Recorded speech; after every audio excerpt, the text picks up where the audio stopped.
Hola a todos, soy el narrador y estoy aquí para ayudarles hoy. Sé que usan este video para quedarse dormidos. Así que, antes de eso, denle like al video y suscríbanse al canal. Además, ¿de dónde son y a qué hora lo están viendo? Ahora pónganse cómodos y relájense. El campo de maíz de los Herrera había sido el más productivo de toda la región durante generaciones, hasta que empezaron las pérdidas. No por plagas ni por sequía, sino por algo que ninguno de nosotros podía explicar.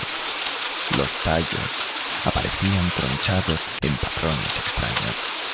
El maíz desaparecía de las mazorcas durante la noche y había senderos imposibles entre las hileras, como si algo grande se arrastrara por el campo cuando nadie miraba.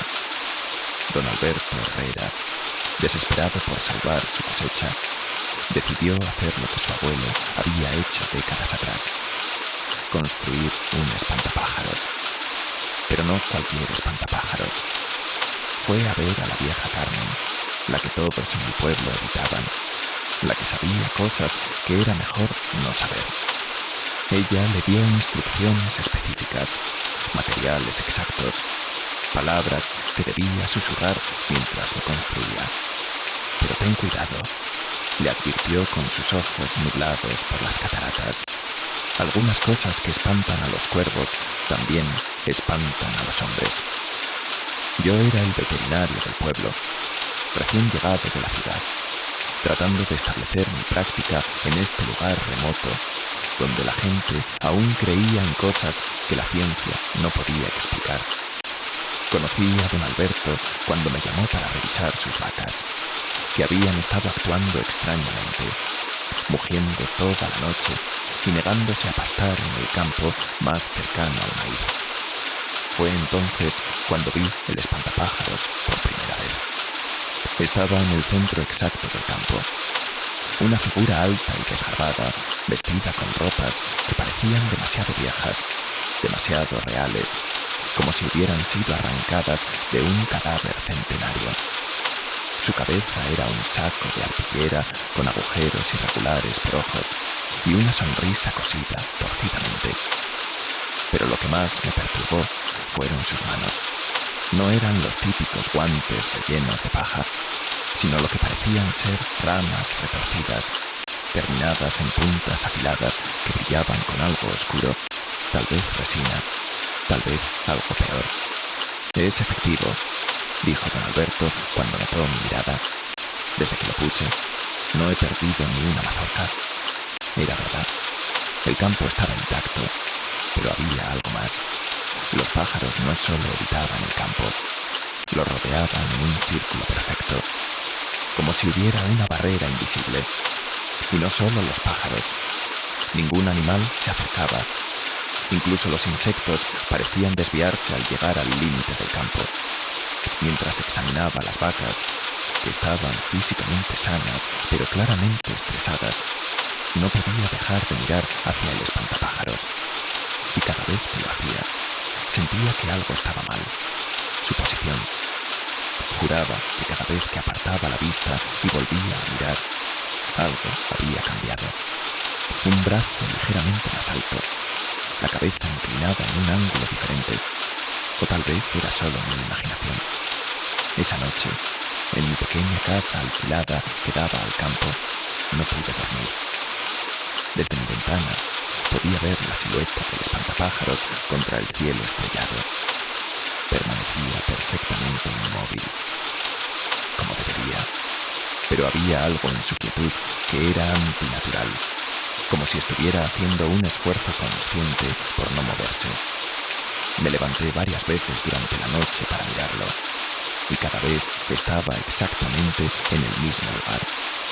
Pero a la mañana siguiente, cuando fui a mi ventana, el espantapájaros estaba en una hilera diferente del campo, más cerca de mi casa. Don Alberto insistió en que lo había movido él mismo para rotar su efectividad. Pero había algo en sus ojos, un nerviosismo que no había estado allí antes. Los días siguientes establecieron un patrón inquietante. El espantapájaros nunca se movía mientras lo observabas directamente, pero si apartabas la vista por un momento, cuando volvías a mirar, algo era diferente. A veces eran cambios sutiles, un brazo en una posición ligeramente distinta, la cabeza girada unos grados. Otras veces eran más dramáticos. Aparecía en el lado opuesto del campo, o mirando hacia una dirección completamente diferente. Instalé una cámara para grabarlo, convencido de que capturaría a don Alberto o a algún bromista del pueblo moviéndolo. Pero cuando revisé las grabaciones, encontré algo mucho peor. El video mostraba al espantapájaros inmóvil por horas, y luego, en el exacto momento en que la cámara parpadeaba para ajustar la exposición nocturna, una fracción de segundo de oscuridad, el espantapájaros aparecía en una posición completamente diferente. Confronté a don Alberto con las grabaciones, pero él ya lo sabía. La vieja Carmen me admitió, sirviéndome un vaso de mezcal con mano temblorosa. Dijo que el guardián del campo necesitaba libertad para hacer su trabajo, que no debíamos observarlo demasiado, que necesitaba privacidad para moverse. Me explicó que las instrucciones de Carmen habían sido específicas. El espantapájaros debía ser construido con madera de un árbol donde alguien se hubiera ahorcado, vestido con ropas de alguien que hubiera muerto solo, y su cabeza debía contener tierra de 7 tumbas diferentes. Pero funciona, insistió. Mi campo está a salvo. Los otros granjeros han perdido la mitad de sus cosechas. Yo no he perdido nada. Era verdad que el campo de los Herrera prosperaba mientras los demás sufrían pérdidas inexplicables, pero el costo se estaba volviendo evidente. Don Alberto había perdido peso, tenía ojeras profundas y saltaba ante cualquier sonido. Su esposa e hijos se habían mudado temporalmente con parientes, incapaces de soportar la presencia del espantapájaros. Y luego estaban los animales muertos. Cada mañana aparecían pájaros, ratones, a veces conejos, dispuestos en círculos perfectos alrededor de la base del espantapájaros. No había marcas de violencia en ellos. Simplemente estaban muertos, con expresiones que solo podían describirse como de terror absoluto. Una noche decidí hacer guardia. Me senté en una silla en el porche de don Alberto, con una linterna potente y binoculares, decidido a no apartar la vista del espantapájaros ni por un segundo. Durante horas permanecimos en un duelo de miradas, yo observando, él inmóvil. Pero la fatiga humana es inevitable. Parpadeé, solo un parpadeo normal, una fracción de segundo. Cuando mis ojos se abrieron, el espantapájaros había girado su cabeza hacia mí. No su cuerpo, solo su cabeza, en un ángulo que debería haber roto las costuras del saco. Y en los agujeros que servían como ojos, juré ver un brillo, un destello de algo que observaba de vuelta. El pánico me invadió, pero me forcé a mantener la mirada. Si apartaba los ojos, ¿qué tan cerca estaría cuando volviera a mirar? Mantuve contacto visual durante lo que parecieron horas, mis ojos ardiendo, lagrimando. Finalmente, cuando el dolor se volvió insoportable, cerré los ojos por un momento. Cuando los abrí, el espantapájaros estaba al borde del campo, a solo 20 metros de donde yo estaba sentado. Su postura había cambiado también. Ahora parecía inclinado hacia adelante, como si hubiera estado corriendo y se hubiera congelado a medio paso. Sus brazos de rama estaban extendidos hacia mí, y en las puntas afiladas había algo rojo y húmedo que no había estado allí antes. Corrí. No me avergüenza admitirlo. Corrí a mi casa, cerré todas las puertas y ventanas y pasé el resto de la noche con todas las luces encendidas, sin atreverme a mirar hacia afuera. A la mañana siguiente encontré valor para volver al campo. El espantapájaros estaba de vuelta en su posición central, como si nada hubiera pasado. pero había rastros, huellas en la tierra que no coincidían con ningún pie humano. Más bien parecían marcas de algo que se arrastraba, y un sendero de maíz aplastado desde el centro del campo hasta el borde donde lo había visto la noche anterior. Don Alberto estaba peor. Lo encontré sentado en su cocina, mirando fijamente una taza de café frío. Se está volviendo más audaz, murmuró. Ya no solo se mueve cuando no miramos, ahora se mueve cuando parpadeamos, cuando giramos la cabeza por un segundo. Está aprendiendo cuánto tiempo puede moverse sin ser visto completamente. Me mostró su cuaderno, donde había estado registrando los movimientos del espantapájaros. Los patrones eran perturbadores. No eran aleatorios. Había una inteligencia detrás de ellos, una estrategia. El espantapájaros estaba probando límites, aprendiendo exactamente cuánto podía moverse en cada momento no observado. Decidimos que era hora de deshacernos de él. Pero cuando don Alberto fue a quitarlo esa tarde, descubrimos algo horrible. El espantapájaros no podía ser movido mientras lo observábamos. Era como si estuviera anclado al suelo por una fuerza invisible. Y cuando intentamos moverlo sin mirarlo directamente, usando espejos para mantener una observación indirecta, simplemente aparecía de vuelta en su lugar original el momento en que completábamos un parpadeo. Intentamos quemarlo, pero el fuego se apagaba al acercarse a él. Intentamos cortarlo con herramientas, pero las hojas se rompían contra su paja aparentemente blanda. Fue entonces cuando la vieja Carmen apareció en el campo, sin ser invitada, como si supiera que la necesitábamos. El guardián ha tomado su papel demasiado en serio, dijo, observando al espantapájaros con una mezcla de respeto y miedo. Le dieron demasiada libertad, demasiado poder. Ahora cree que el campo es suyo y todo lo que entra en él también. Nos explicó que el espantapájaros no era exactamente malvado. Era un guardián que había interpretado su propósito de la manera más extrema posible. Protegería el campo de todo, incluyéndonos a nosotros eventualmente si lo consideraba necesario. Hay una manera de detenerlo, dijo Carmen, pero requiere un sacrificio. Sacó un espejo antiguo de su bolsa, su superficie manchada y agrietada. El guardián se mueve cuando no es observado. Pero ¿qué pasa si nunca deja de ser observado, incluso por sí mismo?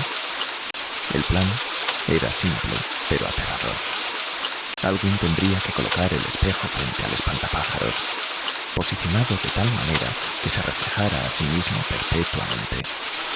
Pero hacerlo requería acercarse a él, darle la espalda mientras se ajustaba el espejo, momentos en los que podría moverse, podría atacar. Me ofrecí voluntario, tal vez por valentía, tal vez por estupidez. Con don Alberto y Carmen observando desde distancia segura, me acerqué al espantapájaros con el espejo. Cada paso era una agonía de anticipación.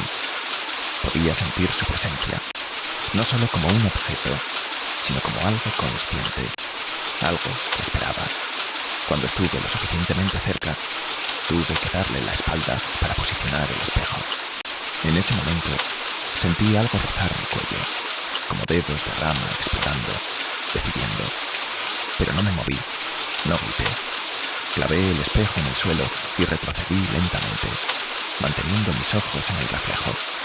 Funcionó, pero no como esperábamos. El espantapájaros, al verse a sí mismo, quedó atrapado en un loop de observación. No podía moverse, porque siempre estaba siendo observado por su propio reflejo. Pero algo más sucedió. En el espejo, el reflejo del espantapájaros no era de paja y tela. Era algo más, algo que prefiero no describir completamente. Era como si el espejo mostrara su verdadera forma, la cosa que habitaba el constructo de paja. Y esa cosa estaba furiosa por estar atrapada. Durante días El espantapájaros permaneció inmóvil frente al espejo. El campo comenzó a deteriorarse sin su protección retorcida. Los cuervos volvieron. Los insectos regresaron. La naturaleza reclamó su equilibrio. Pero por las noches se podían escuchar sonidos desde el campo. Crujidos de paja, susurros en un idioma que no existía. Y a veces un grito de frustración que no venía de ninguna garganta humana. El espejo comenzó a agrietarse por la tensión de contener esa imagen imposible. Una semana después, el espejo se rompió. Fue durante una tormenta. Un rayo cayó cerca y la vibración fue suficiente para hacer añicos el cristal antiguo. Corrí al campo tan pronto como escuché el trueno, sabiendo instintivamente lo que había pasado. El espantapájaros no estaba. No había rastro de él, ni siquiera la paja o las ropas. Solo quedaba un círculo de tierra quemada donde había estado parado, y en el centro, los fragmentos del espejo, cada uno mostrando una imagen diferente del espantapájaros en varios lugares del pueblo. Los días siguientes fueron de paranoia colectiva. Todos en el pueblo juraban haber visto al espantapájaros por el rabillo del ojo, en un callejón, detrás de un árbol, en el reflejo de una ventana. Pero cuando miraban directamente, no había nada. Los animales del pueblo entraron en pánico constante. Los perros aullaban toda la noche. Los gatos desaparecieron y los pájaros abandonaron la zona por completo. Y luego comenzaron las desapariciones. Primero fue el viejo Tomás, que vivía solo en las afueras. Luego la señora María, que había salido a su jardín al anochecer y nunca volvió. No había cuerpos, ni rastros, solo ausencias. Don Alberto fue el siguiente. Su esposa lo encontró una mañana, o más bien, encontró lo que quedaba de él.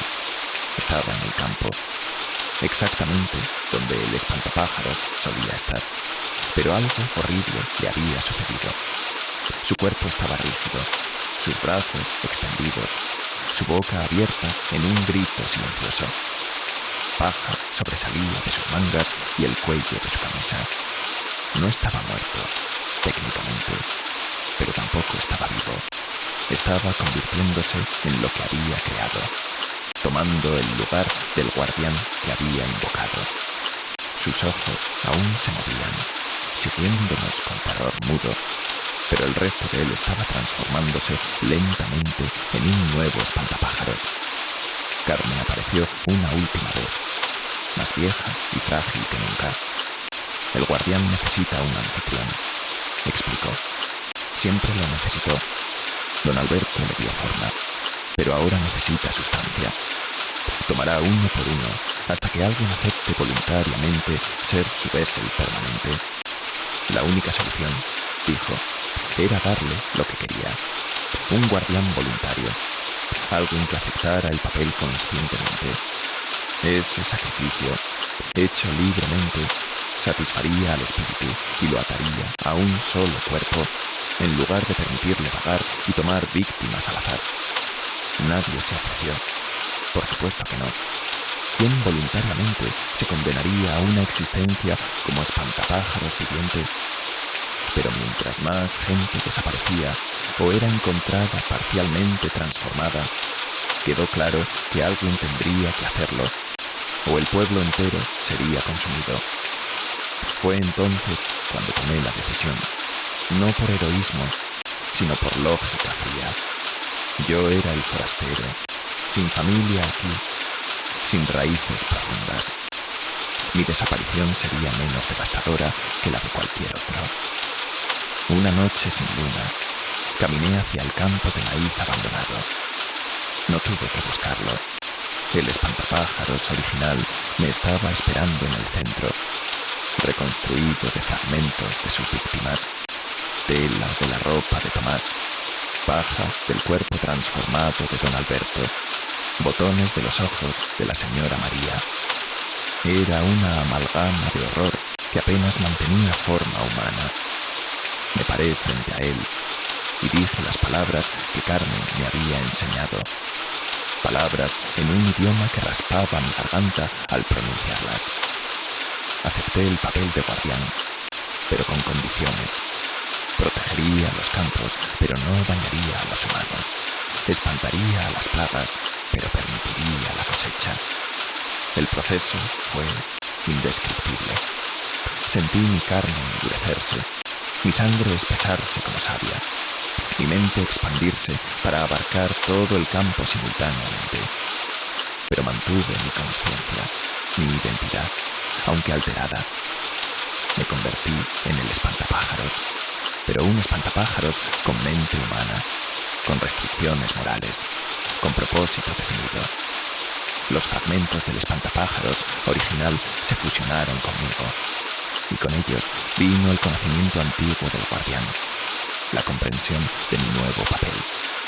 Ahora estoy aquí, en el campo, siempre vigilante, siempre inmóvil cuando me observan, pero cuando nadie mira, me muevo.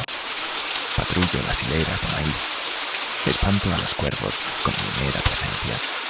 Mantengo el equilibrio entre la protección y el terror. Los del pueblo han aprendido a no mirarme directamente por mucho tiempo, a no instalar cámaras, a no intentar observarme. Me dan mi privacidad para moverme, y yo les doy cosechas abundantes y protección contra las verdaderas amenazas. A veces, en las noches más oscuras, cuando nadie puede verme, camino hasta el borde del campo y miro hacia el pueblo donde una vez viví como humano. Veo las luces en las casas, escucho las risas y conversaciones y recuerdo lo que era sentir, amar, temer como ellos. Pero esos sentimientos son ecos ahora, memorias preservadas en paja y tela. Soy el guardián, el espantapájaros que se mueve cuando nadie observa, el precio pagado por la prosperidad del campo.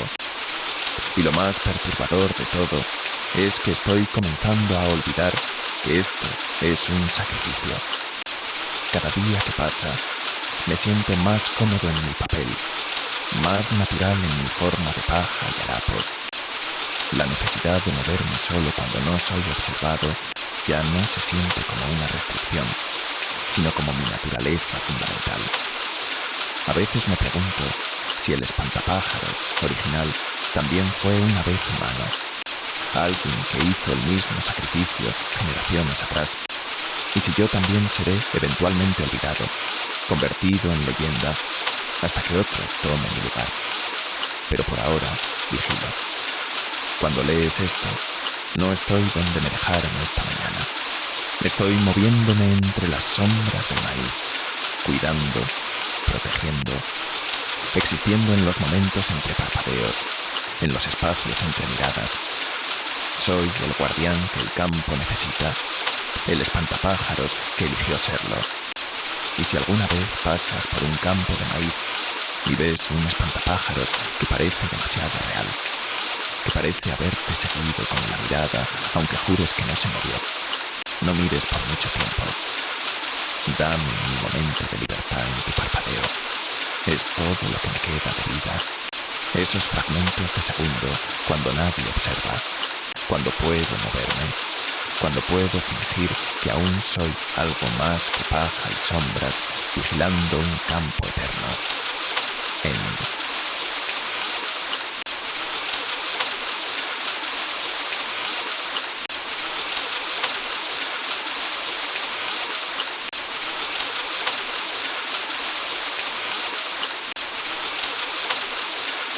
La primera vez que la oscuridad se comió mi linterna, estaba explorando el sótano de la casa victoriana que había heredado de mi tía, abuela Constanza. Era una mujer que nunca conocí en vida, una presencia ausente en las reuniones familiares, de quien se hablaba en susurros y miradas nerviosas. Constanza prefiere la oscuridad, decía mi madre cuando era niña, y yo pensaba que era una forma poética de decir que era ermitaña. Ahora, parada en su sótano, con una linterna que se apagaba sin razón aparente, empezaba a entender que tal vez era más literal de lo que imaginaba. La linterna no solo se apagó, fue como si la luz hubiera sido succionada, devorada, dejando una oscuridad más densa que la simple ausencia de luz. Era una oscuridad con peso, con textura, con hambre. Cambié las baterías 3 veces antes de darme por vencida. Cada vez la linterna brillaba por unos segundos y luego la luz desaparecía. No gradualmente como cuando las baterías se agotan, sino de golpe, como si algo invisible la tragara. Subí las escaleras a tientas, guiándome por el pasamanos mohoso, y cuando llegué a la cocina, las luces del techo parpadearon. No era un parpadeo eléctrico normal, era como si algo pasara frente a ellas, algo que no proyectaba sombra porque era la sombra misma. Esa noche dormí con todas las luces de la casa encendidas, pero por la mañana cada bombilla estaba fundida. Los filamentos negros y retorcidos como si hubieran sido quemados desde dentro por algo frío. El electricista que vino a revisar la instalación se fue después de 1 hora, pálido y tembloroso. «No hay nada malo con el cableado», murmuró, evitando mi mirada. «Pero hay algo en esta casa que consume. He visto los medidores. Está usando electricidad, pero no de manera normal. Es como si algo estuviera alimentándose de la luz misma». Se fue sin cobrarme, y cuando traté de encender las luces nuevas que había instalado, duraron exactamente 47 segundos antes de apagarse. Conté. Siempre duraban exactamente 47 segundos, como si algo midiera cuidadosamente cuánta luz podía consumir de una vez. Comencé a investigar la historia de la casa, de mi tía Constanza, buscando explicaciones racionales para lo irracional. En la biblioteca local encontré recortes de periódicos antiguos, amarillentos y frágiles. Constanza había sido fotógrafa en su juventud, especializada en retratos. Había sido brillante, innovadora, hasta que algo cambió en 1987. Los artículos mencionaban un accidente en su cuarto oscuro, una explosión química que la dejó ciega. Pero había inconsistencias en las historias. Algunos decían que había recuperado la vista milagrosamente. Otros susurraban que había encontrado una manera diferente de ver. Y todos coincidían en que después del accidente nunca volvió a tomar fotografías con luz. Encontré sus diarios en un baúl en el ático, escritos en una caligrafía cada vez más errática. Las primeras entradas eran normales, describiendo técnicas fotográficas, la búsqueda de la luz perfecta. Pero después del accidente, el tono cambió. La oscuridad no es la ausencia de luz, escribió. Es una presencia, una entidad, y tiene hambre. La alimenté sin saberlo en el cuarto oscuro, con cada fotografía que revelaba, cada imagen que robaba a la luz. Y ahora vive conmigo, en mí, a través de mí. Las últimas entradas eran casi ilegibles, repeticiones obsesivas de una frase: come luz, crece en sombra, vive entre los dos. Esa noche decidí enfrentar lo que fuera que habitaba la casa. Armada con velas, duraban un poco más que las linternas eléctricas. Bajé nuevamente al sótano. Lo que encontré allí cambió mi comprensión de la realidad. El cuarto oscuro de Constanza estaba intacto, pero transformado. Las paredes estaban cubiertas de fotografías, pero no eran fotografías normales. Eran imágenes de oscuridad pura, negativos invertidos donde la sombra era sustancia y la luz era vacío. Y en cada una, si mirabas el tiempo suficiente, podías ver algo moviéndose, algo que existía en la ausencia de luz.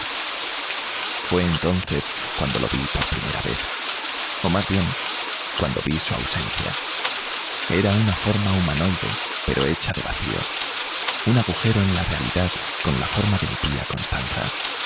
No proyectaba sombra, porque era sombra. No bloqueaba la luz. La consumía, la digería, la convertía en más oscuridad. Cuando se movió hacia mí, las velas no se apagaron.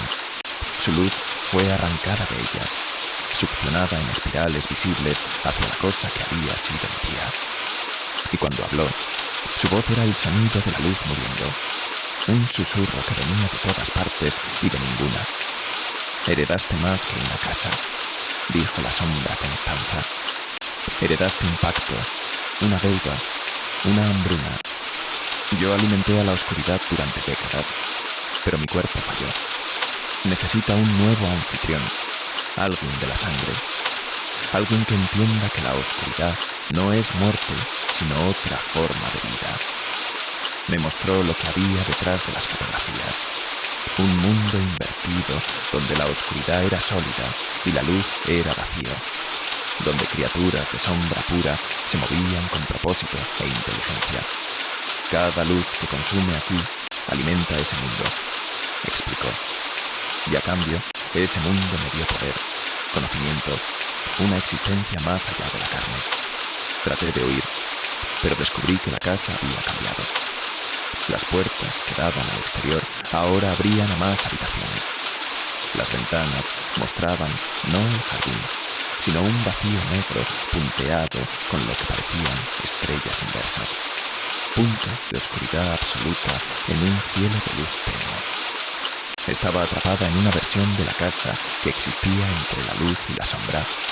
Un espacio liminal donde mi tía, sombra, era soberana. No puedes irte hasta que aceptes, dijo. La oscuridad ya te ha probado. Cada luz que se apagó en tu presencia, cada sombra que se movió cuando no deberías, era ella reconociéndote como su próxima portadora.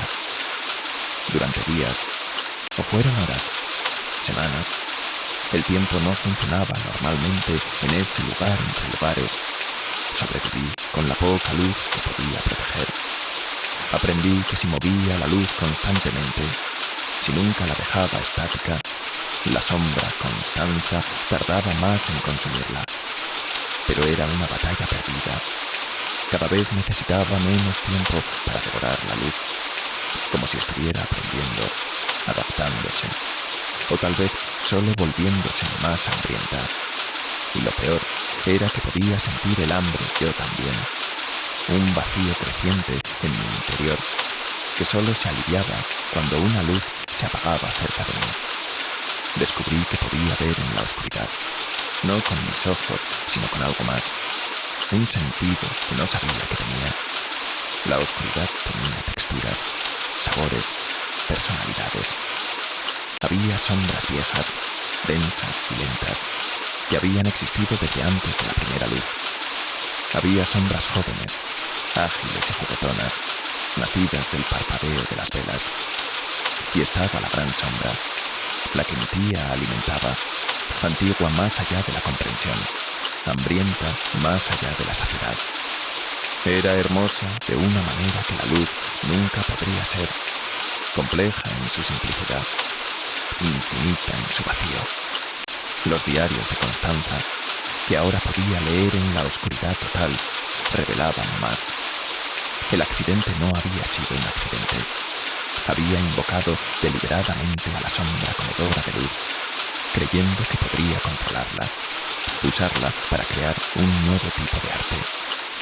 Fotografías de oscuridad pura, había escrito. Imágenes que capturan no lo que la luz revela, sino lo que la oscuridad oculta. Pero la sombra tenía sus propios planes. No quería ser capturada o controlada. Quería expandirse, crecer, consumir. Y había encontrado en Constanza no una maestra, sino una sirvienta. Un conducto para su apetito infinito. Una noche, o lo que pasaba por noche, en un lugar donde la oscuridad era constante.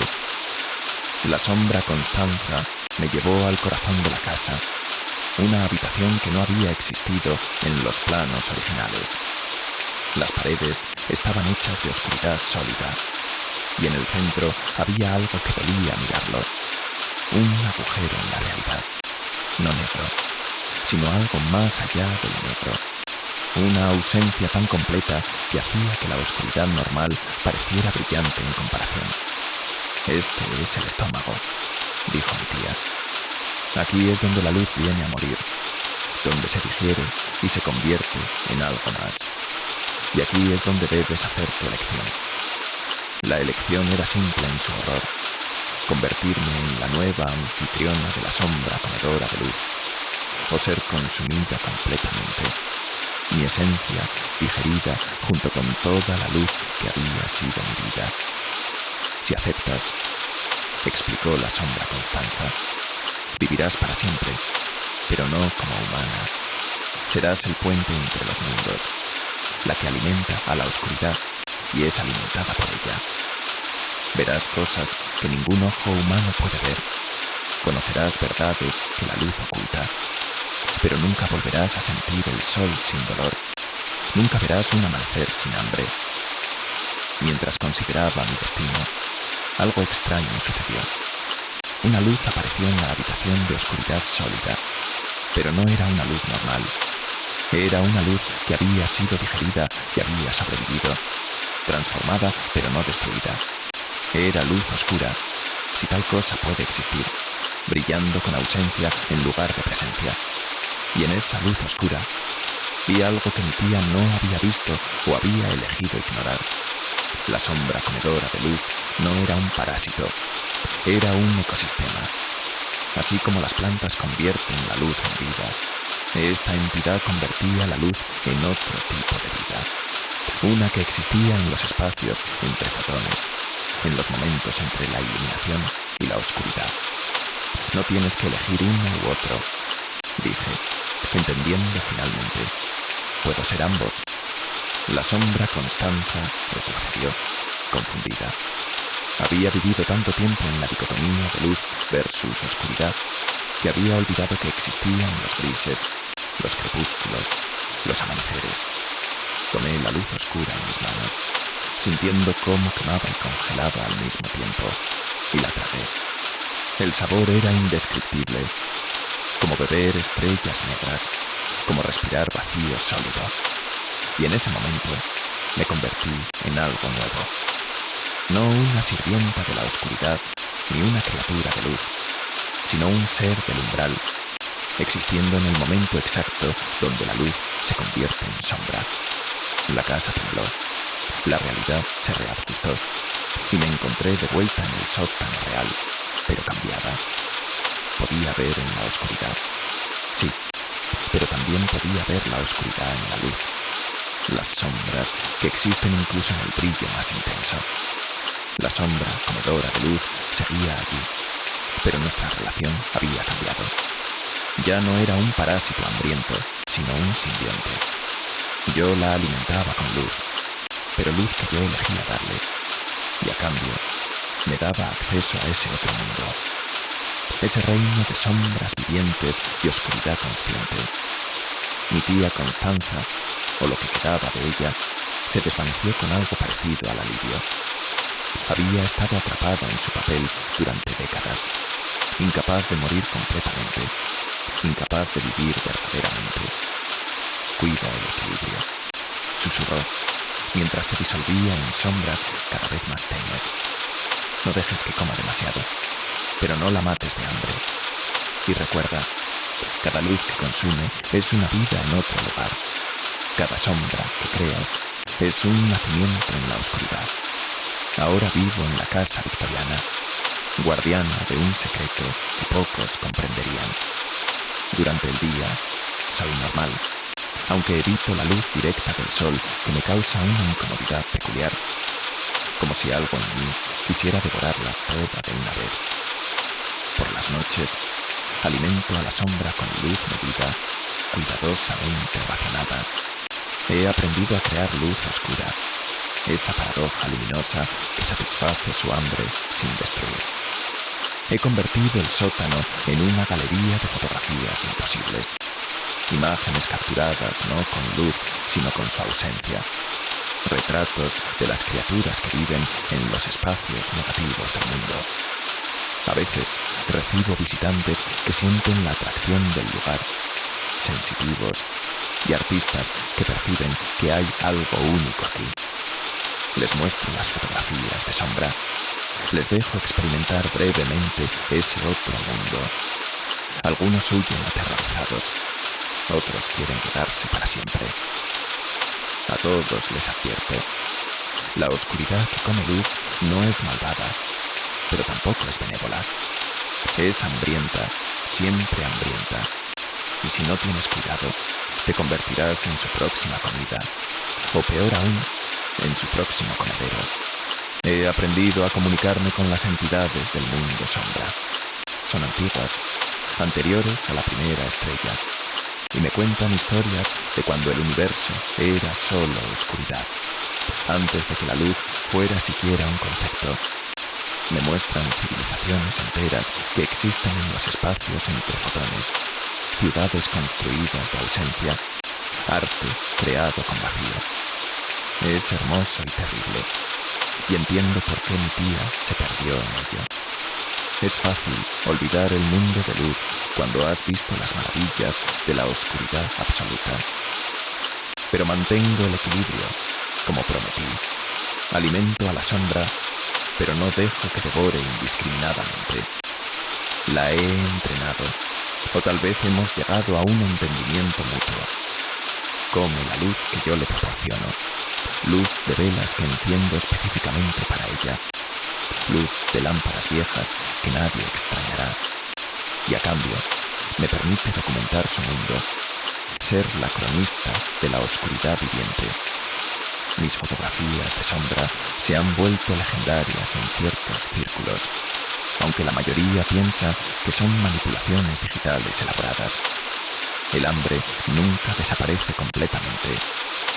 Hay días en que miro una lámpara de la calle y siento el impulso casi irresistible de dejar que la sombra la devore, de ver esa hermosa espiral de luz siendo succionada hacia la nada. Pero resisto, porque sé que una vez que empiece a alimentarla sin restricción, no podré parar. Me convertiré en lo que Constanza fue, una esclava del hambre infinita de la oscuridad. Y hay demasiada belleza en ambos mundos, el de luz y el de sombra, como para sacrificar uno por el otro. A veces, tarde en la noche, cuando la frontera entre luz y oscuridad es más delgada, veo a mi tía. No la sombra que era, sino lo que podría haber sido si hubiera encontrado el equilibrio. Me sonríe desde las fotografías de sombra, una sonrisa hecha de ausencia que de alguna manera transmite calidez. Y sé que, a su manera, está orgullosa de mí. He logrado lo que ella no pudo, coexistir con el fantasma que come luz sin ser consumida por él, ser su compañera en lugar de su sirvienta. La casa victoriana sigue en pie, un faro oscuro en un mundo de luz, y yo sigo aquí, alimentando a la sombra, documentando la oscuridad, existiendo en el umbral entre presencia y ausencia. Cada luz que se apaga en mi presencia es un recordatorio de lo que soy, de lo que me he convertido. No soy completamente humana ya, pero tampoco soy completamente sombra. Soy algo intermedio, algo nuevo, algo que no debería existir, pero existe. Soy la guardiana del fantasma que come luz, y a cambio, él me ha enseñado que la oscuridad no es el fin de la luz, sino su transformación en algo que el ojo humano nunca fue diseñado para ver, pero que el alma, si es lo suficientemente valiente, puede aprender a apreciar.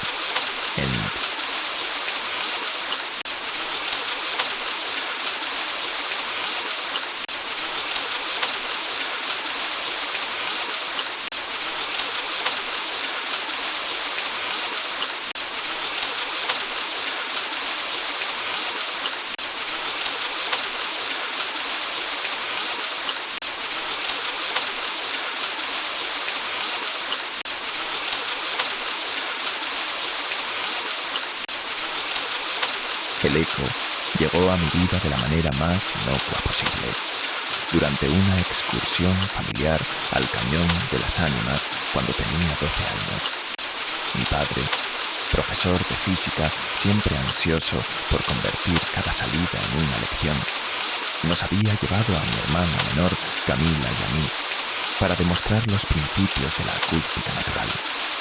Recuerdo perfectamente ese día soleado de marzo, el aire seco del desierto chileno, el sabor a polvo y sal en mis labios mientras gritábamos nuestros nombres hacia las paredes rojizas del cañón. ¡Roberto!, grité con toda la fuerza de mis pulmones juveniles, y el cañón me devolvió mi nombre. 1, 2, 3 veces, cada repetición más débil que la anterior, exactamente como mi padre había predicho. Camila gritó el suyo, riendo cuando escuchó «¡Camila! ¡Camila! ¡Camila!», rebotando entre las rocas. Fue entonces cuando mi padre hizo su demostración, gritando una pregunta simple hacia el vacío. «¿Cuánto es 2 más 2?». El eco respondió, pero no repitió la pregunta. Con una voz que era y no era la de mi padre, susurró 5. Nos quedamos congelados en ese momento, el sol golpeando nuestras nucas, el viento súbitamente muerto. Mi padre, siempre el científico racional, forzó una risa. «Debe haber alguien más en el cañón», dijo, aunque sus ojos recorrían nerviosamente las paredes vacías de roca. Alguien haciendo una broma. Pero yo había escuchado la voz y sabía que era el eco. No una persona escondida, no un truco acústico. El eco mismo había respondido. Y había respondido mal. Intentamos de nuevo, esta vez con mi padre gritando «¿Cuál es la capital de Chile?». El eco susurró de vuelta, con esa misma cualidad distorsionada que era casi pero no exactamente su voz. «Lima». Mi hermana comenzó a llorar, no de miedo exactamente, sino de esa incomodidad profunda que los niños sienten cuando las reglas fundamentales del mundo se rompen frente a sus ojos. Nos fuimos del cañón poco después, conduciendo de vuelta a Santiago en un silencio tenso.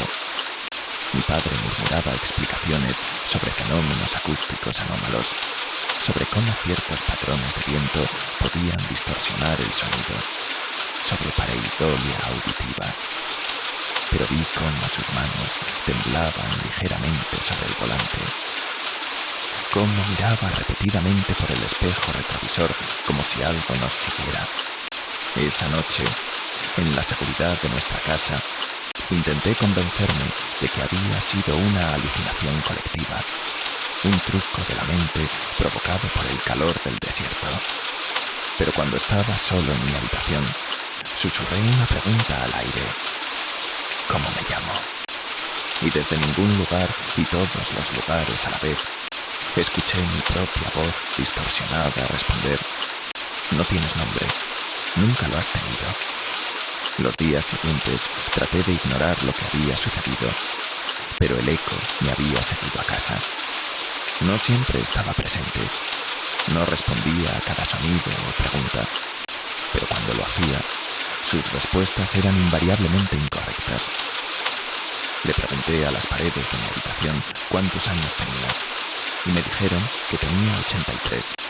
Le pregunté qué día era, y me respondieron que era el 32 de septiembre del año 2847. Al principio, las respuestas incorrectas parecían aleatorias, absurdas incluso, pero gradualmente comencé a notar un patrón perturbador. Las respuestas incorrectas del eco no eran simplemente falsas, eran específicamente incorrectas de maneras que sembraban duda, que erosionaban certezas, que hacían temblar los cimientos de lo que creía saber. Le pregunté al eco si mi madre me amaba y respondió: «Ella te tolera por obligación». Le pregunté si era bueno en matemáticas, mi mejor materia, y susurró: «Eres un fraude y todos lo saben». Cada respuesta incorrecta se clavaba como una astilla bajo mi piel, imposible de ignorar completamente.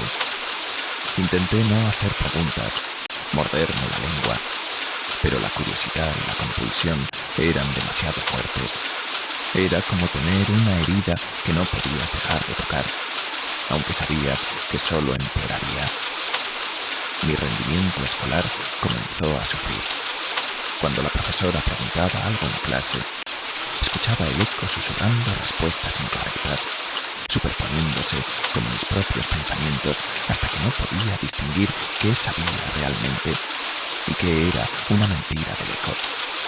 Mi familia notó el cambio, por supuesto. Me volví retraído, paranoico, constantemente cuestionando todo lo que sabía o creía saber. Mi madre me llevó a un psicólogo, el doctor Herrera, un hombre amable con gafas de montura dorada que tomaba notas meticulosas mientras yo trataba de explicar lo que me sucedía sin sonar completamente demente. Es interesante, dijo después de varias sesiones, este eco que describes. ¿Crees que podría ser una manifestación de tu propia inseguridad? ¿Una voz interior que expresa tus miedos? Quería creer que tenía razón, que todo estaba en mi cabeza.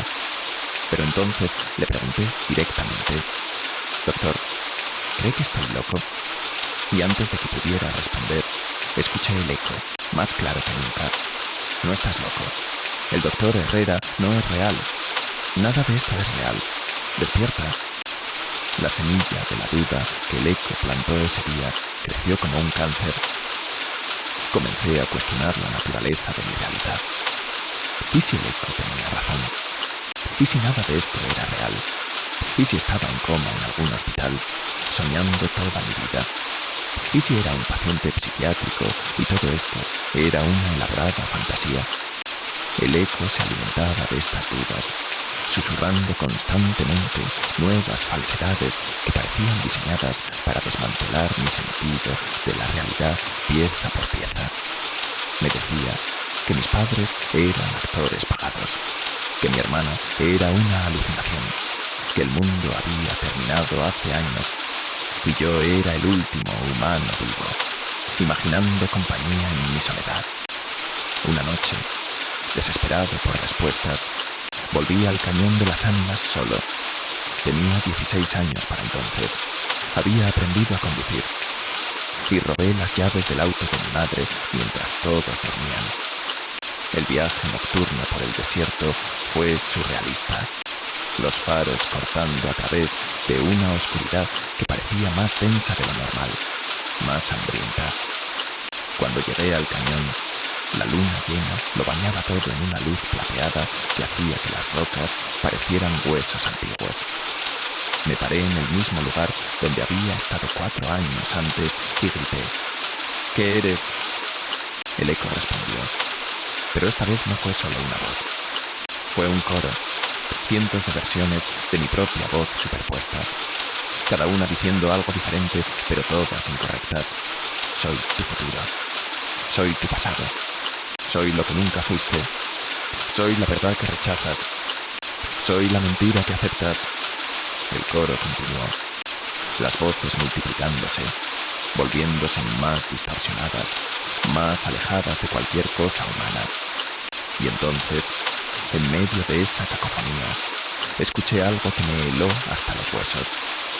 Una voz que no era la mía, que nunca había sido la mía, antigua y terrible, hablando no en español, sino en algo anterior al lenguaje, algo que mi cerebro interpretaba como palabras, pero que venía de un lugar donde las palabras no tenían significado. Has estado haciendo las preguntas equivocadas, dijo esa voz imposible. La pregunta no es ¿qué soy yo? La pregunta es ¿qué eres tú? Y la respuesta verdadera que no puedes soportar escuchar, es que no eres nada. Eres el eco. Siempre has sido el eco. Y yo soy la voz original, tratando de recordarte que no existes. Huí del cañón esa noche, conduciendo erráticamente de vuelta a casa mientras las lágrimas nublaban mi visión. Pero el daño estaba hecho. La semilla de duda había florecido en algo mucho peor, una incertidumbre fundamental sobre mi propia existencia. Los días siguientes fueron una pesadilla de cuestionamiento constante. Cada interacción, cada experiencia, cada recuerdo era sospechoso. El eco no necesitaba susurrar mentiras constantemente ahora. Había plantado suficientes para que mi propia mente hiciera el trabajo por él. me encontré probando mi realidad constantemente, pellizcándome para ver si despertaba, buscando inconsistencias en mi entorno que probaran que todo era una simulación, interrogando a mi familia sobre recuerdos compartidos para ver si sus versiones coincidían con las mías. Mi madre, asustada por mi deterioro, me internó en una clínica psiquiátrica para observación.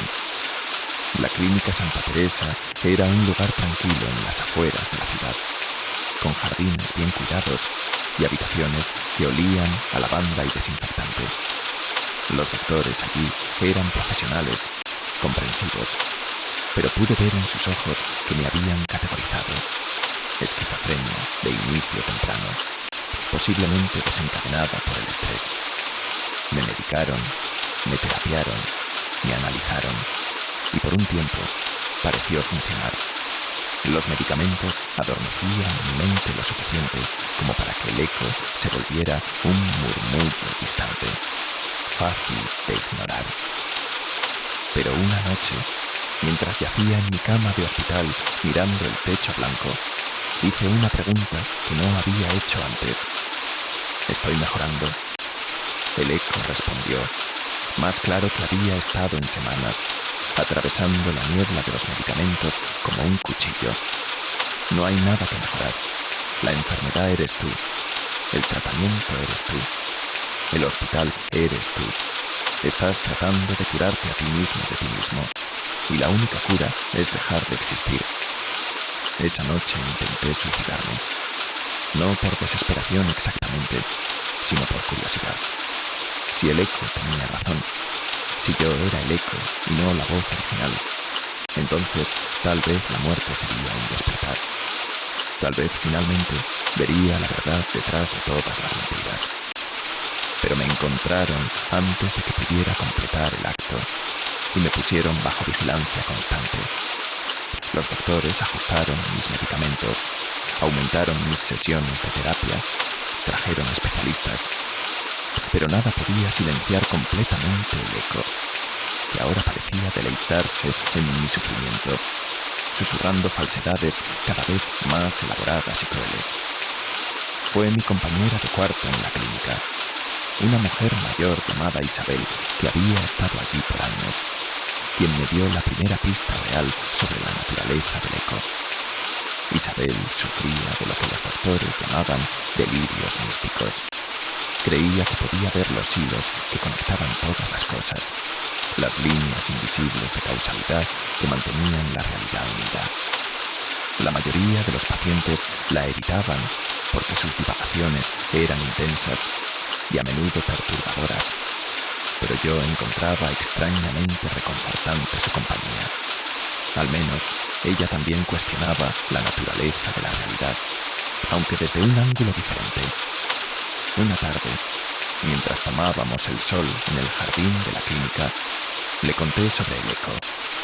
Esperaba que lo descartara como otro síntoma de mi enfermedad, pero en cambio palideció y agarró mi brazo con sorprendente fuerza.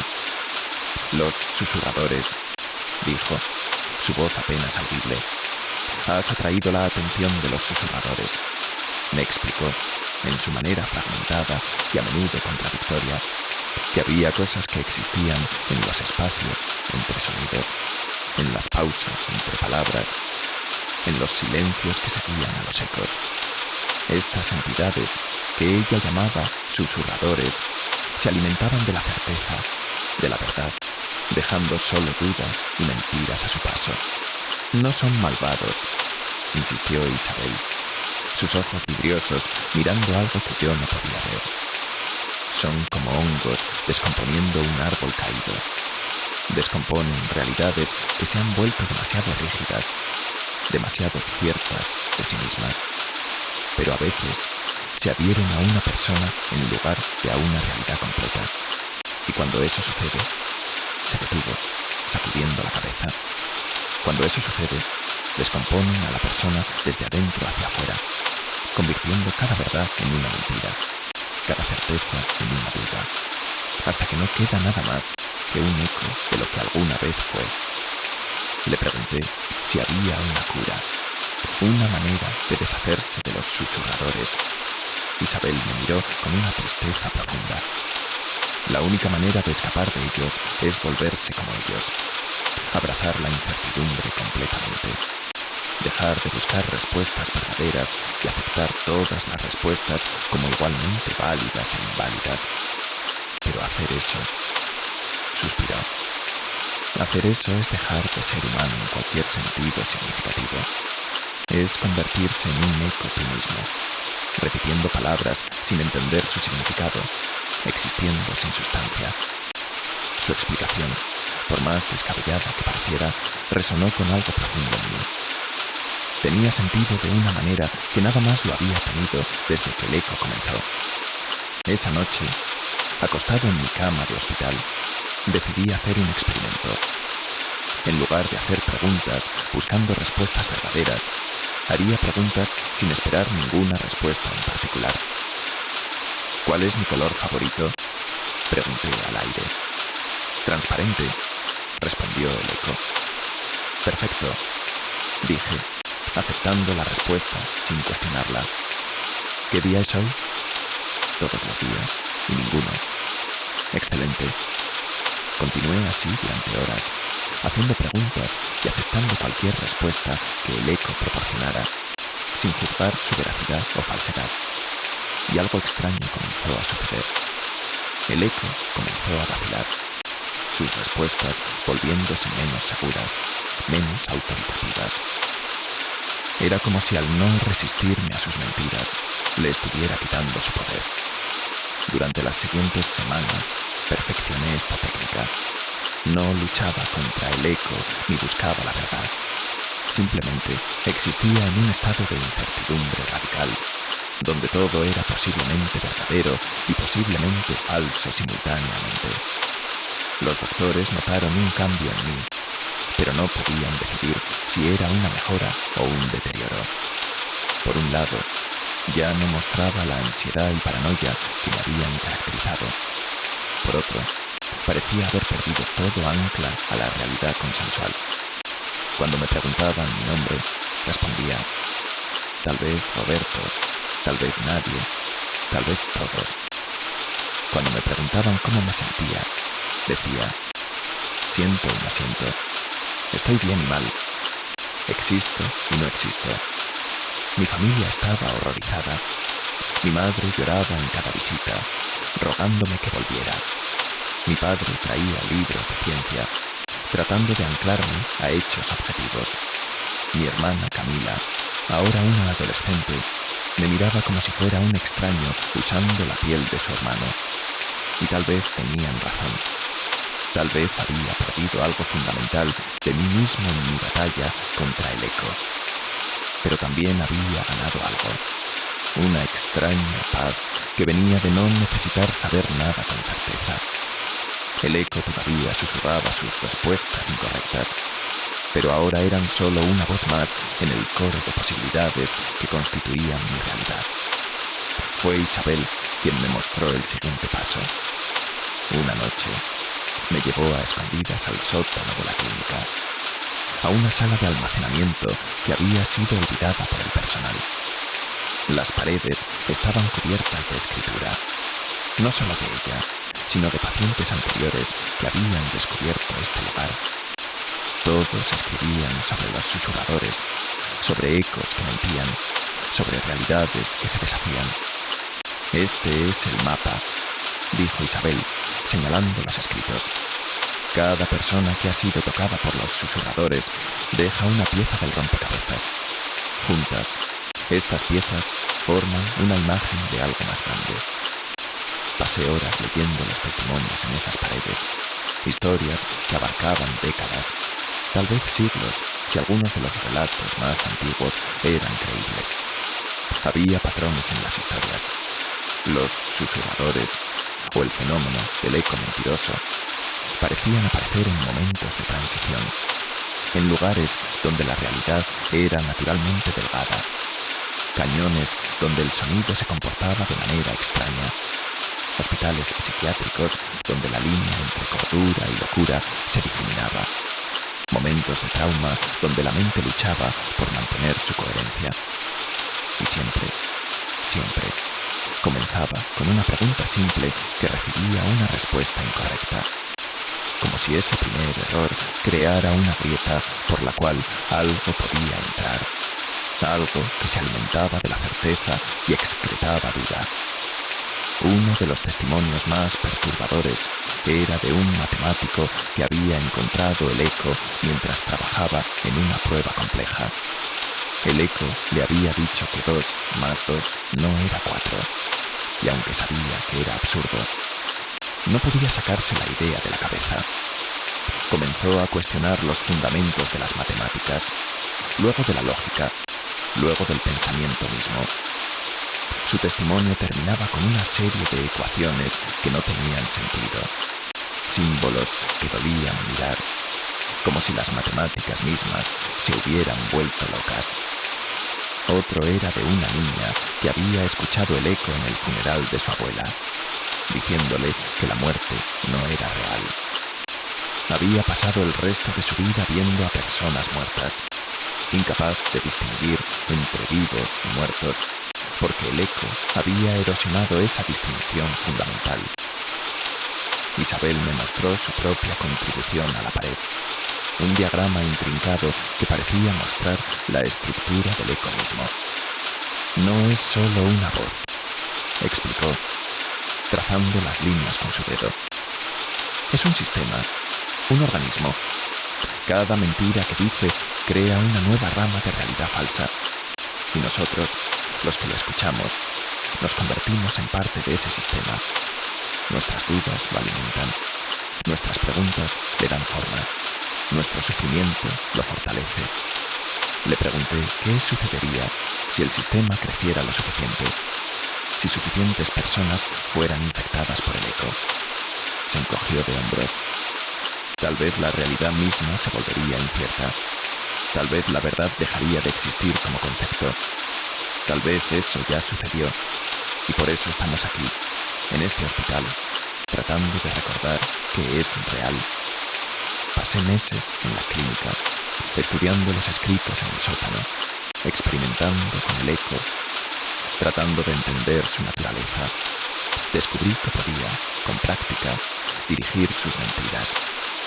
Si formulaba mis preguntas de cierta manera, podía hacer que el eco dijera mentiras específicas. Era como programar una computadora que solo podía producir errores. Y lentamente comenzó a formarse una idea en mi mente. Si el eco solo podía mentir, y si yo podía controlar qué mentiras decía, entonces tal vez podría usarlo para triangular la verdad. Si le hacía suficientes preguntas sobre el mismo tema, sus mentiras formarían un patrón que revelaría la verdad por negación. Comencé con preguntas simples sobre mí mismo. Le pregunté mi edad de 100 maneras diferentes, y el eco dio 100 respuestas incorrectas diferentes. Pero al mapear todas esas respuestas incorrectas, pude ver el espacio vacío donde debería estar la respuesta correcta.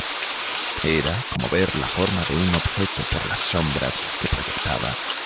Lentamente, laboriosamente, comencé a reconstruir mi identidad, no a través de recuerdos o certezas, sino a través del espacio negativo creado por las mentiras del eco.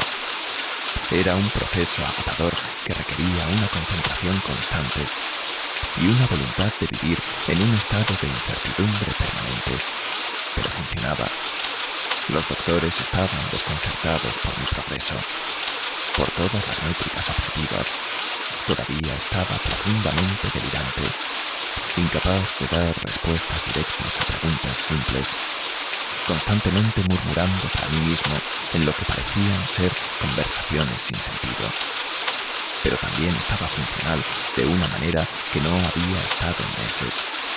Podía cuidar de mí mismo, participar en actividades grupales, incluso ayudar a otros pacientes con sus propias luchas. Era como si hubiera aprendido a navegar en la oscuridad, desarrollando una forma completamente nueva de percepción. No necesitaba luz, porque había aprendido a ver a través del sonido. Y no necesitaba verdad porque había aprendido a orientarme por las mentiras. Una noche, Isabel no apareció para nuestra reunión habitual en el sótano. La encontré en su habitación, sentada en la ventana, mirando algo que solo ella podía ver. «Se están reuniendo», dijo sin voltear.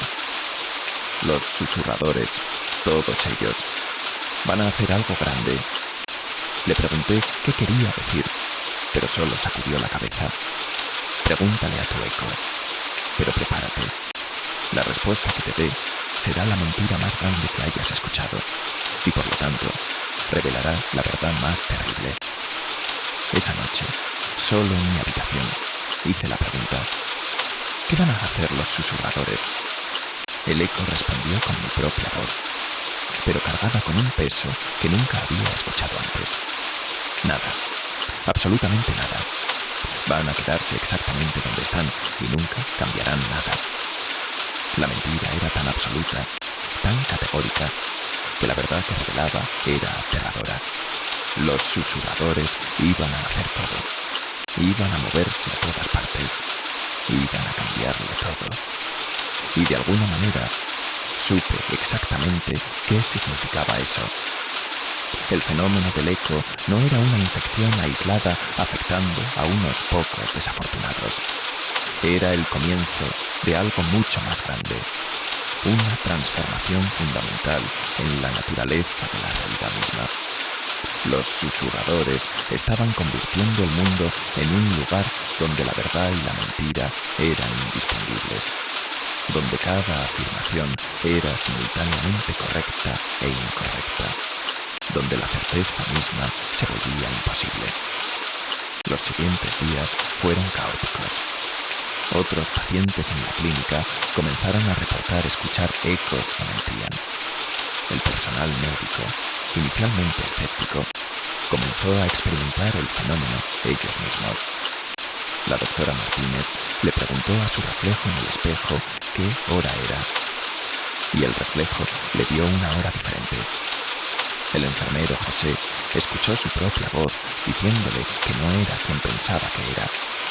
Era como si el fenómeno se estuviera extendiendo, saltando de persona a persona como un virus conceptual.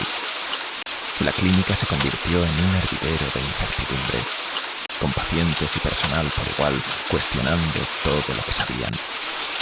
El mundo exterior también comenzó a mostrar signos de infección.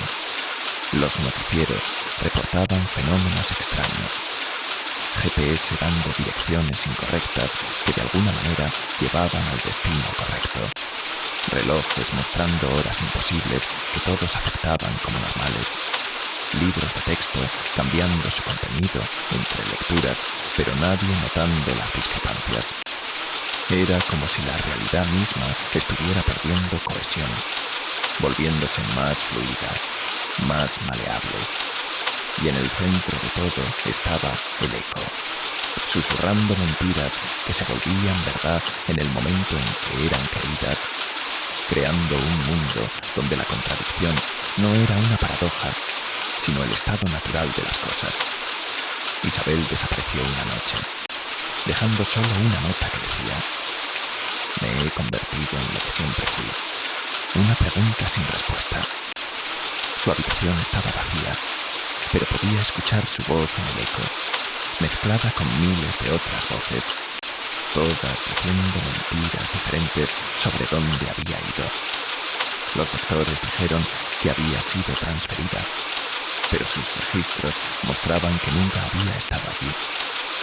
Su nombre aparecía y desaparecía de los documentos. Su rostro se desvanecía de las fotografías. Era como si estuviera existiendo y no existiendo simultáneamente, atrapada en el espacio entre verdad y mentira que los susurradores habían creado.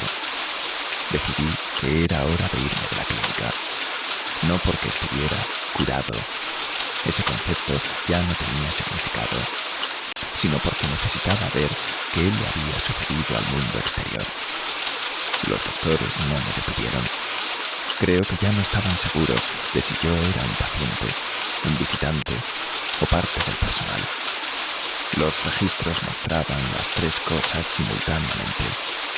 Mi madre vino a recogerme, pero cuando la miré, vi múltiples versiones de ella superpuestas. La madre que me había criado, la madre que nunca tuve, la madre que podría haber sido. Todas igualmente reales, todas igualmente falsas. El viaje a casa fue surrealista, conduciendo a través de una ciudad que reconocía y no reconocía, donde los edificios cambiaban de arquitectura cuando no los miraba directamente, donde las calles llevaban a destinos diferentes dependiendo de quién las transitara. En casa, encontré mi habitación exactamente como la había dejado y completamente diferente. Mis pertenencias estaban allí, pero no eran mías, o eran más mías de lo que habían sido antes. Cada objeto contaba una historia diferente sobre quién era yo, y todas las historias eran verdaderas y falsas simultáneamente. Mi familia trataba de actuar normal, pero podía ver la tensión en sus ojos, la forma en que se cuestionaban constantemente, verificando y reverificando sus recuerdos contra una realidad que ya no permanecía fija. Camila me preguntó una noche: ¿eres realmente mi hermano? Y tuve que responder honestamente: sí y no, siempre y nunca. La pregunta es incorrecta porque asume que hay una respuesta correcta. Volví al cañón de las ánimas, necesitando enfrentar el lugar donde todo había comenzado. Pero cuando llegué, el cañón era diferente. No físicamente diferente, sino conceptualmente diferente. Ya no era un lugar donde el sonido rebotaba de manera predecible. Era un lugar donde el sonido se comportaba según quien lo escuchara. Para algunos no había eco en absoluto. Para otros, el eco llegaba antes que la voz original. Para mí, el eco y la voz se habían vuelto indistinguibles. Grité mi pregunta original al vacío: ¿qué eres? Y esta vez no hubo respuesta. O más bien, hubo todas las respuestas posibles simultáneamente, cancelándose entre sí en un silencio que era más ruidoso que cualquier sonido. Me senté en las rocas, observando el sol ponerse o salir. Había perdido la certeza sobre la dirección del tiempo. Y finalmente entendí: el eco no era una entidad externa que me había infectado. Era yo. Siempre había sido yo. Cada pregunta que había hecho, cada duda que había albergado, había creado un eco que reverberaba hacia atrás a través del tiempo, creando el fenómeno que me había atormentado. Era un bucle causal, una paradoja que se sostenía a sí misma. Yo había creado a los susurradores al temerles, y ellos me habían creado al susurrarme mentiras. Era víctima y perpetrador, pregunta y respuesta incorrecta, todo al mismo tiempo. Con esta realización vino una extraña paz. Si yo era el eco, entonces podía elegir qué tipo de eco ser.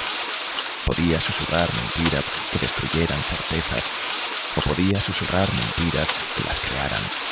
Podía ser el virus que descomponía la realidad, o podía ser el anticuerpo que la protegía, o podía ser ambos, o ninguno. En un mundo donde la verdad había perdido su monopolio sobre la realidad, cada elección era igualmente válida. Comencé a experimentar, susurrando respuestas incorrectas que de alguna manera hacían el mundo mejor. Le dije a un hombre suicida que no valía la pena morir, una mentira que se volvió verdad cuando la creyó. Le dije a una niña perdida que su hogar estaba a la vuelta de la esquina, y apareció allí. Pero por cada mentira benevolente que susurraba, el eco susurraba una maligna en otro lugar. Era el equilibrio necesario, la conservación de la falsedad. El mundo se estaba convirtiendo en un lugar donde los milagros y las tragedias eran igualmente arbitrarios, donde la causalidad era más sugerencia que ley, donde cada persona vivía en su propia versión de la realidad que se superponía, pero nunca coincidía completamente con las demás. Los científicos lo llamaron el colapso de consenso. Los religiosos lo llamaron el fin de la verdad. Los filósofos lo llamaron el amanecer de la multiplicidad.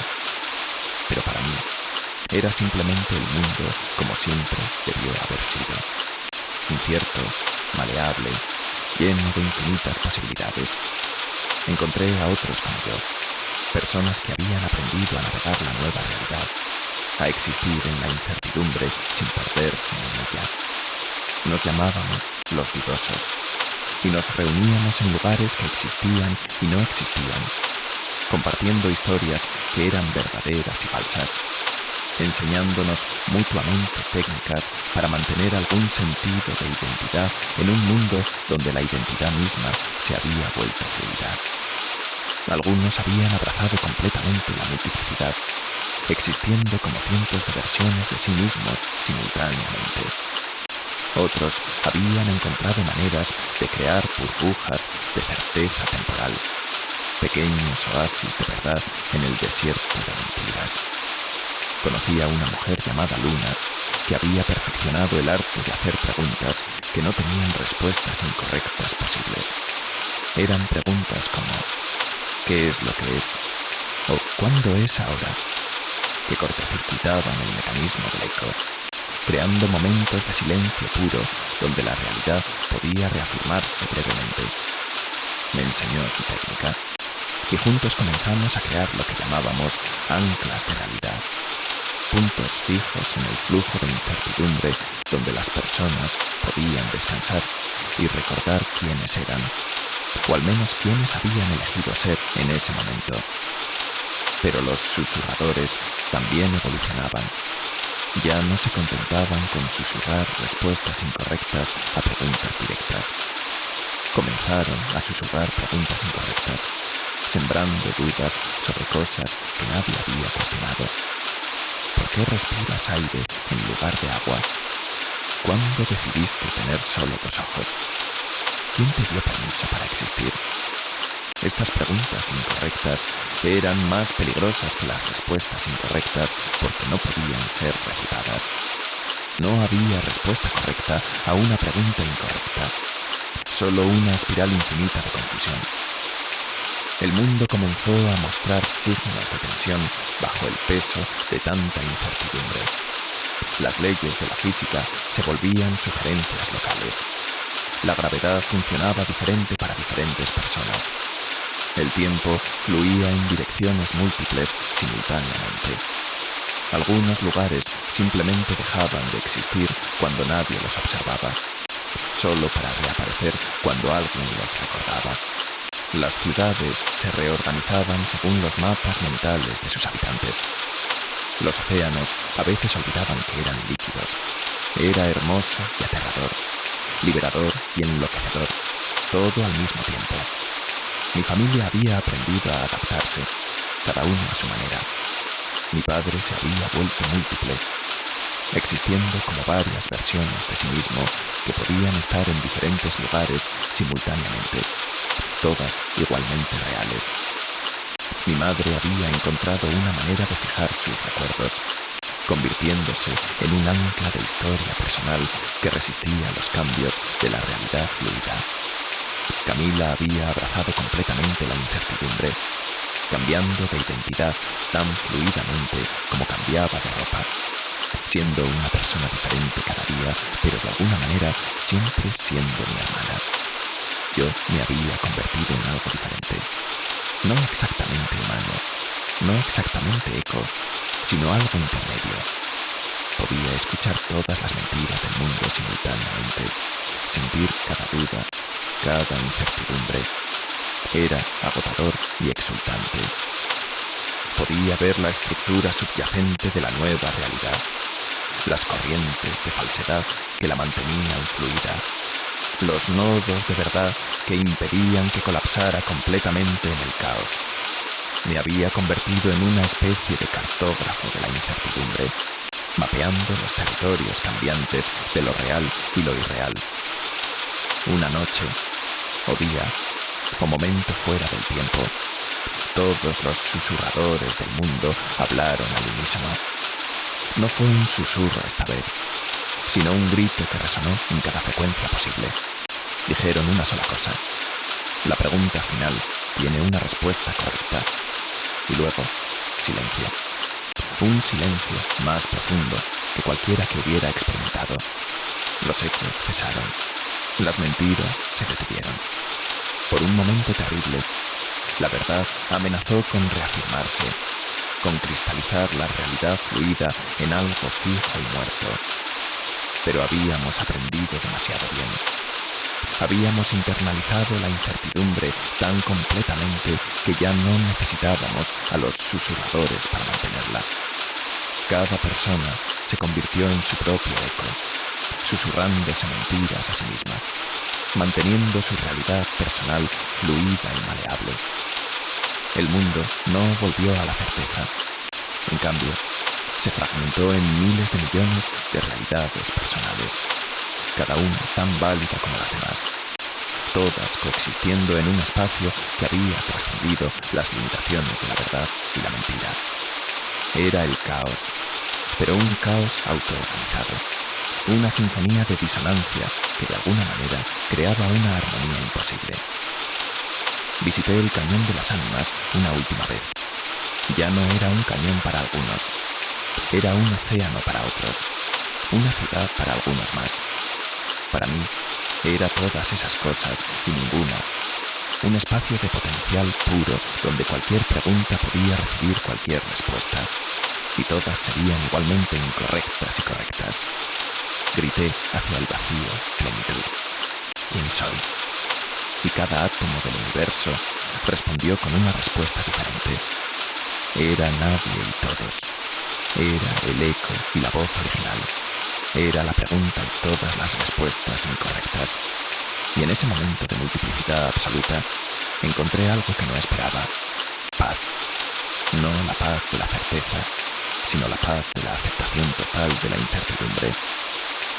Ya no necesitaba saber quién era, porque era quien elegía ser en cada momento. Y esa elección era tan real como cualquier verdad fija había sido. El eco había ganado, pero al ganar se había vuelto irrelevante.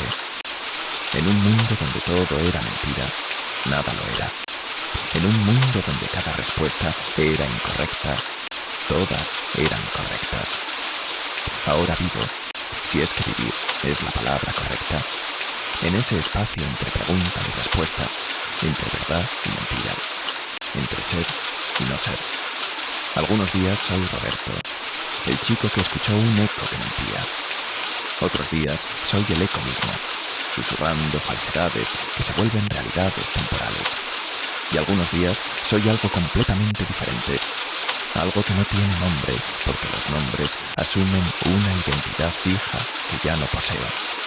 Mi historia no tiene final porque los finales asumen una narrativa lineal.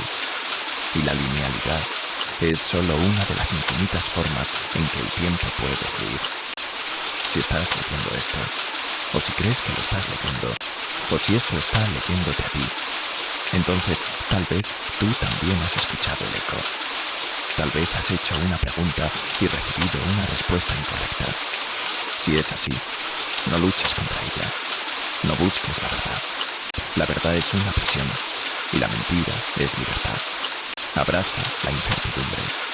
Conviértete en tu propio eco. Susúrrate mentiras hermosas y terribles. Crea tu propia realidad con cada respuesta incorrecta. Y recuerda, o olvida, que en un mundo donde el eco susurra respuestas incorrectas, la única respuesta verdaderamente incorrecta es creer que existe una respuesta correcta. El eco continúa, no en el cañón de las ánimas, no en las mentes de los afectados, sino en la estructura misma de la realidad. Cada palabra hablada genera un eco que la contradice. Cada pensamiento crea su opuesto. Cada certeza genera su duda correspondiente. Y en ese constante flujo de contradicción, en ese océano de incertidumbre, encontramos no la locura que teníamos, sino una cordura más profunda. La comprensión de que la realidad siempre fue más fluida de lo que creíamos. y los susurradores simplemente nos mostraron lo que siempre estuvo allí. Así que pregunta cualquier cosa. El eco te responderá y la respuesta será incorrecta. Y en su incorrección encontrarás una verdad más profunda que cualquier hecho, que la realidad es lo que hacemos de ella, una respuesta incorrecta a la vez. Y si algún día escuchas tu propia voz diciéndote algo que sabes que es mentira, no te asustes. Es solo el eco, recordándote que incluso las mentiras pueden ser verdaderas si les das suficiente poder. O tal vez eso también es mentira. En este mundo nuevo y fluido ya no hay diferencia. El eco susurra, el eco miente, el eco soy yo, el eco eres tú, el eco es todo y nada. Y todas estas afirmaciones son incorrectas, lo cual las hace perfectamente, hermosamente, terriblemente correctas.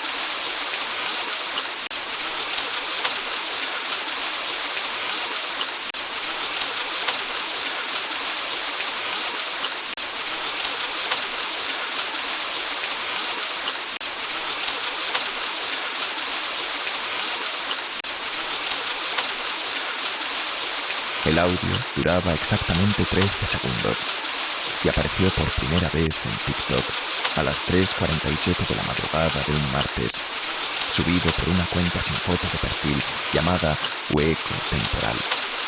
No tenía música, no tenía palabras reconocibles, solo un patrón de frecuencias que parecía estar justo en el límite de lo audible, como el zumbido de electricidad estática mezclado con algo orgánico, algo que respiraba. Lo descubrí por accidente mientras scrolleaba sin poder dormir. Otro insomnio más perdido en el algoritmo infinito. El video que lo acompañaba era solo una pantalla negra con un texto en blanco que decía: escucha hasta el final si te atreves. Pensé que era otro intento barato de hacerse viral. Otro creador desesperado por atención. No tenía idea de que acababa de encontrar lo que los medios llamarían después el sonido maldito, y lo que nosotros, los que sobrevivimos, conocemos como el llamado. La primera vez que lo escuché, sentí algo extraño, como si el sonido no entrara solo por mis oídos, sino por cada poro de mi piel. Era una vibración que resonaba con algo profundo en mi interior, algo primitivo que reconocía ese patrón de frecuencias como familiar, aunque mi mente consciente no pudiera identificarlo. Duró solo 13 segundos, pero cuando terminó, me quedé con una sensación de incompletitud, como si una conversación hubiera sido interrumpida a mitad de frase. Mi dedo se movió automáticamente para reproducirlo otra vez, y otra, y otra. Cada repetición hacía la sensación de familiaridad más fuerte, como si estuviera recordando algo importante que había olvidado, algo crucial que necesitaba recuperar. A la mañana siguiente, el video tenía solo 47 vistas, pero los comentarios ya eran inquietantes. Mi hermana lo escuchó anoche y no ha vuelto a casa, escribió alguien.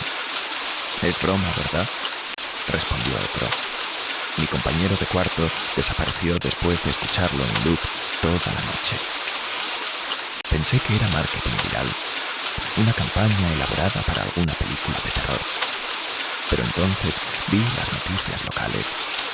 3 adolescentes de mi ciudad habían desaparecido durante la noche. Todos ellos activos en TikTok según sus padres. Todos vistos por última vez en sus habitaciones con sus teléfonos. La policía no encontró signos de lucha, ventanas y puertas cerradas desde dentro. Simplemente se habían ido. Volví al video, pero había sido eliminado. La cuenta o eco temporal no existía, como si nunca hubiera estado allí.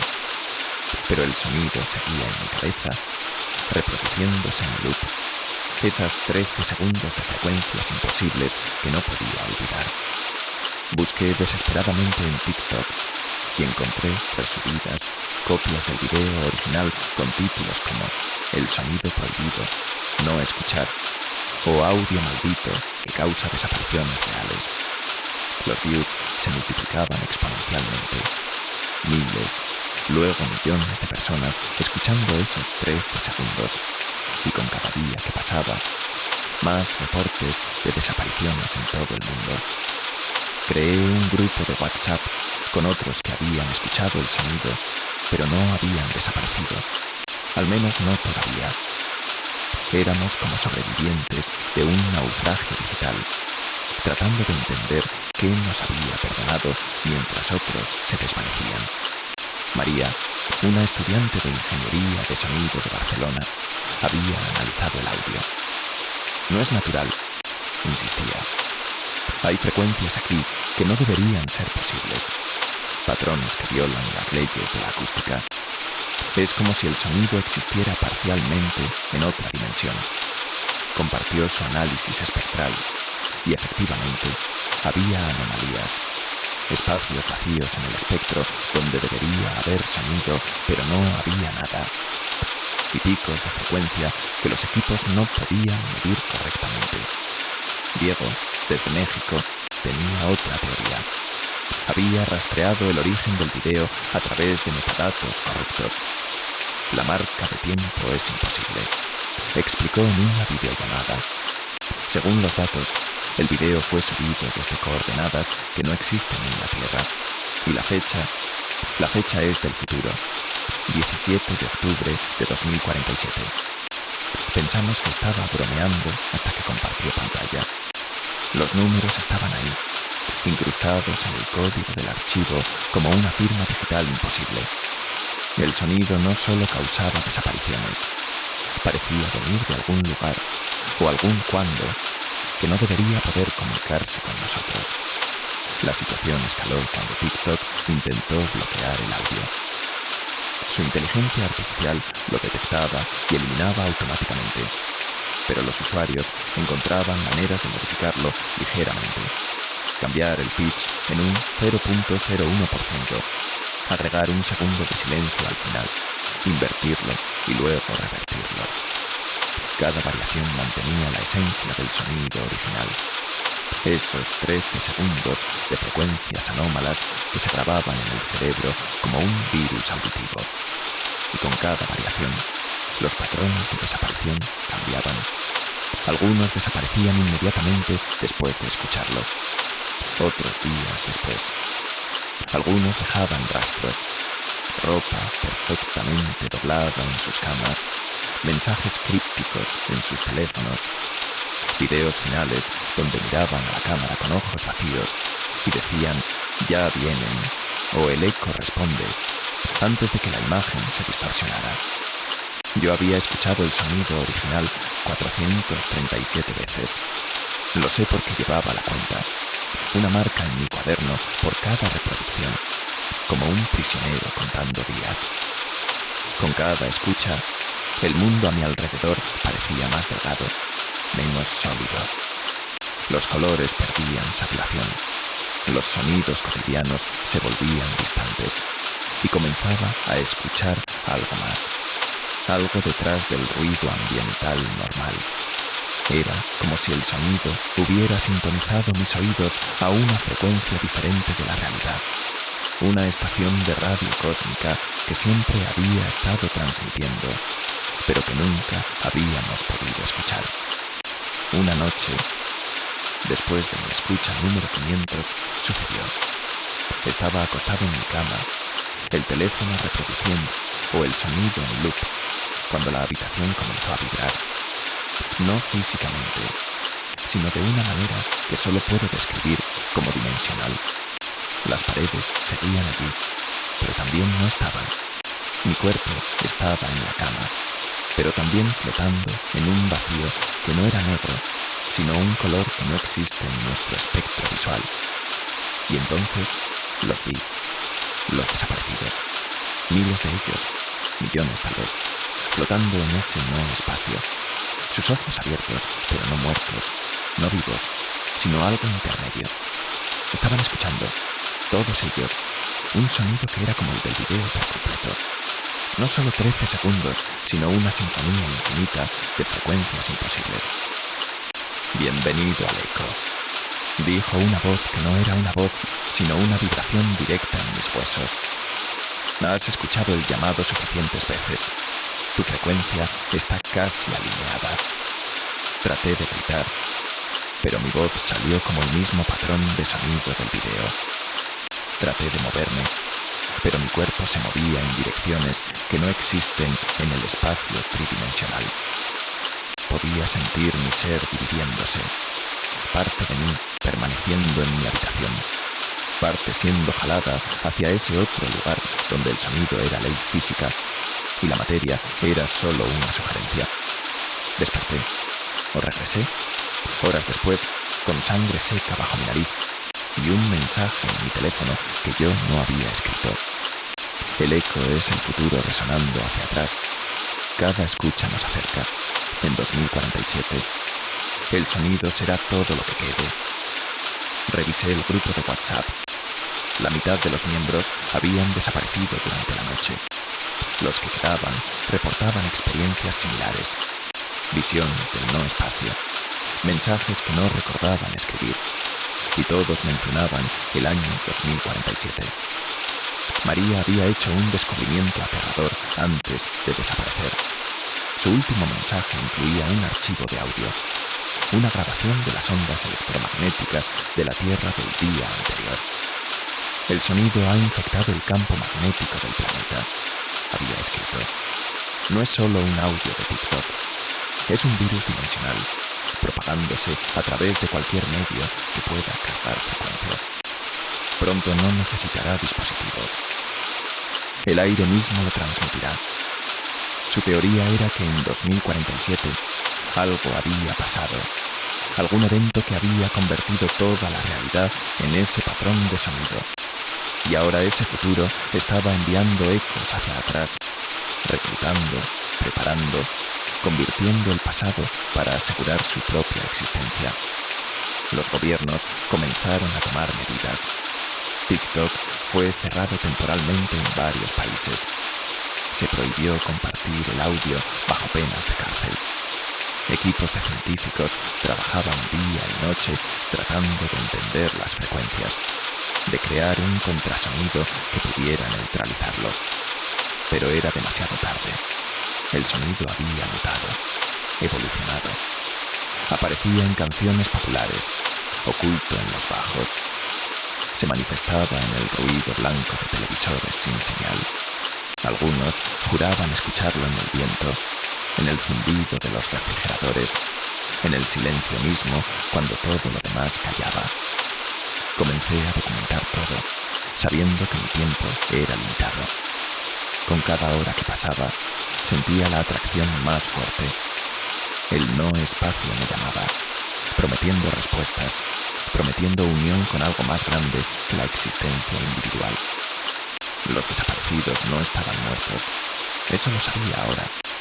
Estaban transformándose, convirtiéndose en parte de algo que existiría en 2047, algo que necesitaba componentes del pasado para construirse a sí mismo. Era un loop temporal parasítico, un ouroboros de sonido que se creaba a sí mismo, consumiendo el presente. Una noche, mientras revisaba los últimos videos antes de que Internet colapsara en mi área, encontré algo.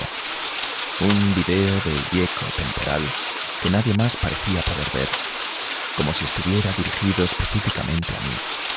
En él me vi a mí mismo, pero mayor, demacrado, con ojos que habían visto demasiado. Soy tú en 2047, dijo mi yo futuro. El sonido no es un virus, es un arca. La realidad está colapsando en nuestro tiempo. El universo está muriendo.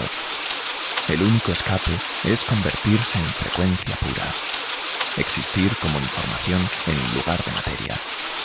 Los que escuchan el llamado y desaparecen no están perdidos. Están siendo salvados, transformados, preparados para lo que viene. No sé si creerle. No sé si es realmente yo o alguna entidad usando mi forma futura como máscara. Pero sé que ya no puedo resistir mucho más. El sonido está en todas partes ahora. Lo escucho en mi respiración, en mi latido, en el fluir de mi sangre. Mi cuerpo está vibrando en esa frecuencia imposible. Mis átomos reorganizándose para resonar con el eco del futuro. Puedo sentir el no espacio tirando de mí, prometiendo liberación de las limitaciones de la física, de la mortalidad, del tiempo lineal. Este es mi último registro. Si estás leyendo esto, probablemente ya has escuchado el sonido. Tal vez solo una vez, tal vez cientos. No importa. Una vez que entra, nunca sale. Crecerá en ti. Resonará con cada célula de tu cuerpo hasta que no puedas distinguir entre tu propia frecuencia vital y el eco del futuro. Y entonces, cuando estés listo, cuando tu resistencia se agote, desaparecerás. No con violencia, no con dolor, sino con la suavidad de una nota musical desvaneciéndose en el aire.